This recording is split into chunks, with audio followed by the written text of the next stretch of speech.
13 barangay sa Cotabato City ang apektado sa kakulangan at pagkawala ng supply ng tubig ayon sa Metro Cotabato Water District o MCWD. Ito'y kasunod ng pansamantalang pag-shutdown ng Biniruan Plant Water Supply dahil sa tumataas umano na salinity ng Biniruan River. Ang News Now sa report.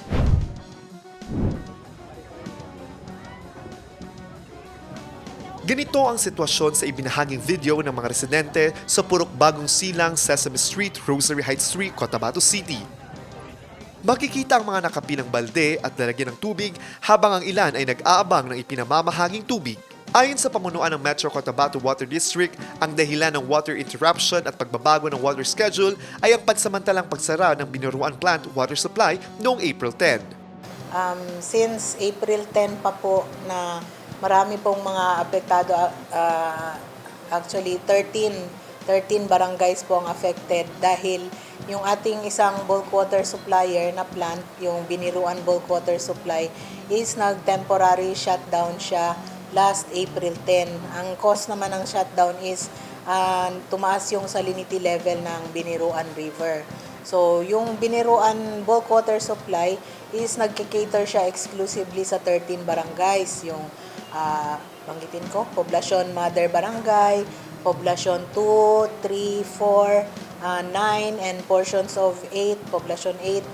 Meron ding RH 3, 4, 5, at saka Tamuntaka 2, 3, 4, and 5. So, ayun ko kung eksaktong 13 yung bilang ko.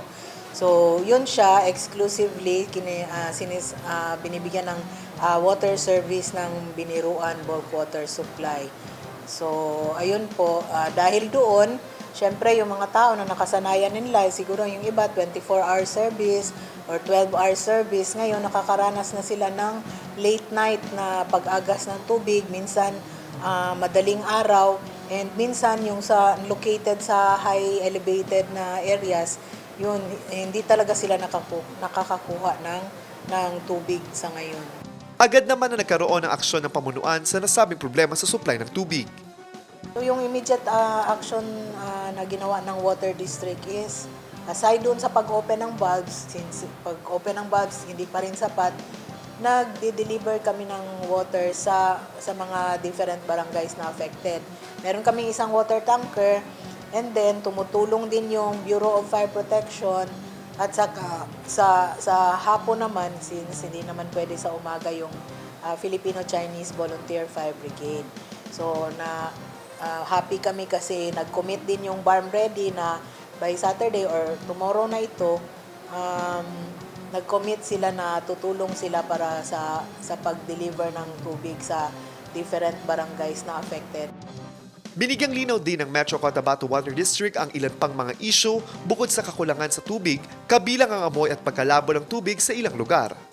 Meron tayong experience na lately lang dito sa may parts ng town area, dito sa college area, biglang lumabo or dumumi parang madumi ang kulay ng tubig, and sabi nila may amoy. So sa amin naman, medyo normal yon, lalong-lalo na may na-introduce na bagong volume ng dagdag na volume ng water sa pipelines.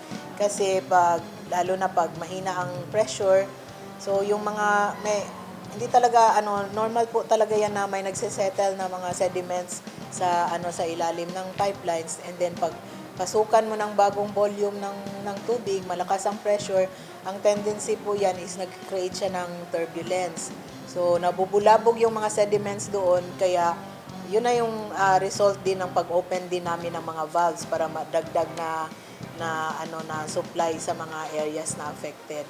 So, nung naka-receive kami ng mga complaints na ganun, agad-agad naman na nag-conduct ng flushing activities yung engineering maintenance po namin. Nilinaw din ng Water District na hindi maapektuhan ang billing sa mga apektadong barangay. Sa gitna ng krisis sa supply ng tubig, sinabi ng pamunuan na hindi muna sila magpapataw ng penalty at hindi rin magpuputol ng koneksyon sa mga barangay na hindi makakabayad dahil sa epekto ng water interruption. Yung about sa billing naman po, syempre, since mahina ang pressure or walang tubig at all, so yung kanilang billing and consumption nila, normally talaga na bababa yun. Understood na bababa. Yung sa ngayon naman, ang aming ano lang, hindi, since gano'n na nga, nagkaroon na nga ng krisis sa tubig. So, sa ngayon, hindi muna kami magpapataw ng penalty or hindi kami magpuputol ng connection doon sa hindi nakakabayad sa mga barangays na affected. Marcus Uy, iMinds Philippines.